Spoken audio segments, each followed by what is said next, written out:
Hi friends, I'm Ritesh Shah, and today we are learning how to basically write an internal assessment report, an extended essay, or an IPQ report, which is International Project Qualification. Also, with that, you will be able to understand how to actually write and evaluate a lab report, a science lab report, or a research paper. So let's start with this. So let's understand how to evaluate IA, EE, lab report, or IPQ. So before that, like we need to know what is an IA, what is EE, what is an IPQ. You people already know what is a simple scientific lab report or a scientific research paper. So you basically come across like several students in international curriculum or in the national or the state level curriculum also, that when a student is writing a science paper, okay, what I mean with the paper is like a kind of lab report, like an experimental report basically. Okay, so in international curriculum, there is something called internal assessment or the extended essay. Okay, or in A-level curriculum, there is something called international project qualification, which are basically similar to a kind of lab report, an extensive lab report. Okay, so let's understand how to basically evaluate such report. So there are some common assessment criteria. Okay, so overall it is of 24 marks. Okay, if I'm considering the internal assessment, normally if you talk about the extended essay, that is for 34 marks. Okay, and international project qualification, that is graded out of 34 marks again. Okay, and that is also like graded as A star, like that. Okay, as the normal A-level curriculum. So there are mainly 5 criteria in any kind of lab report, in any kind of IA or EE or IPQ. These are the 5 main criteria. The first one is the personal engagement.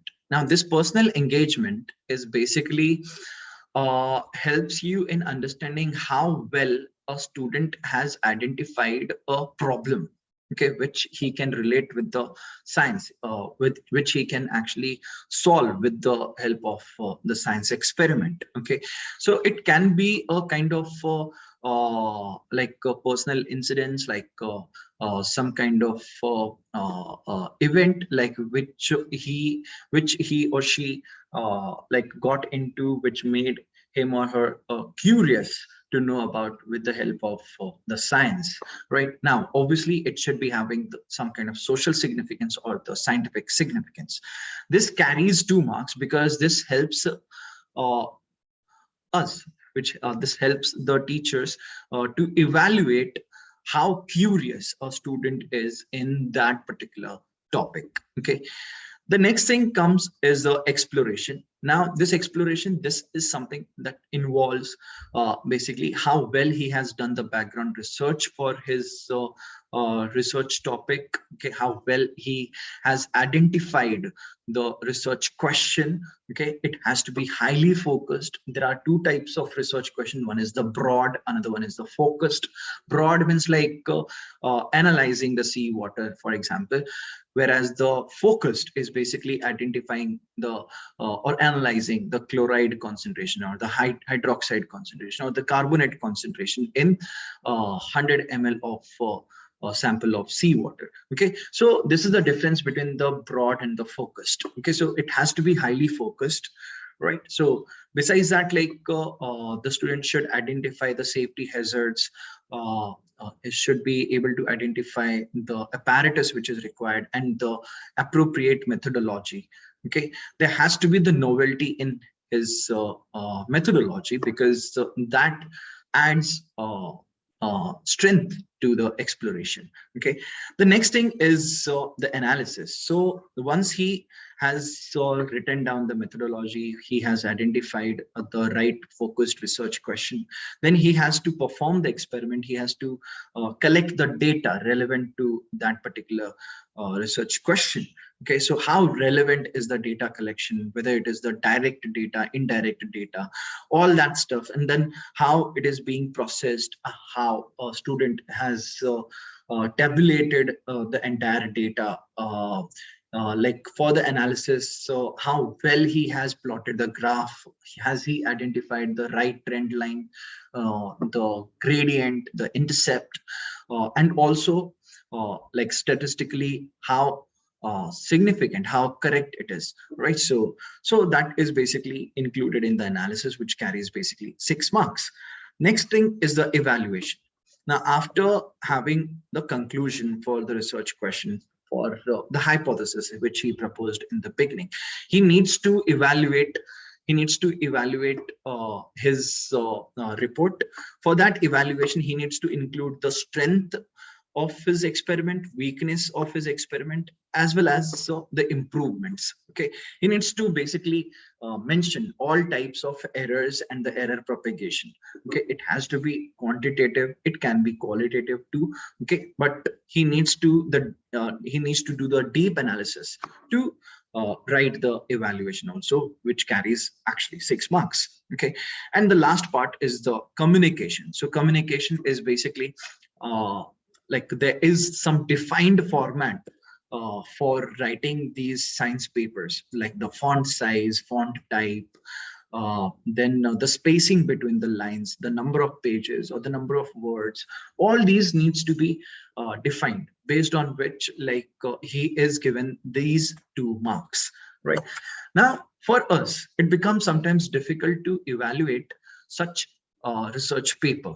Okay, like because the criteria that we are given, they are kind of mixed criteria, carrying like different sub criteria.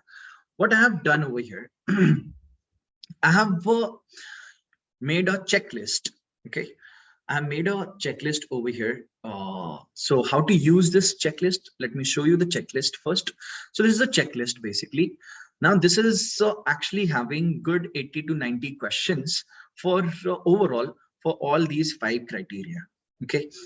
Now you just need to refer this checklist to be able to give the marks to the student. Even the students can use this checklist to understand how well they have written their IAE or the lab report. Okay, then ultimately you will be given a score, okay, based on this particular checklist.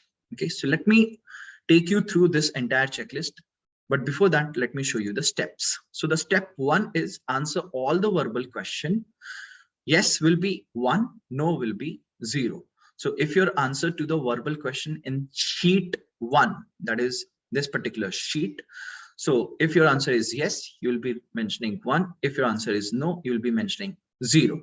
So if suppose the answer to is your research question derived from personal experience, the answer is yes, I'll write 1. Otherwise, I'll write it 0, like that. Okay, so for now, I'm just giving it 1. All right.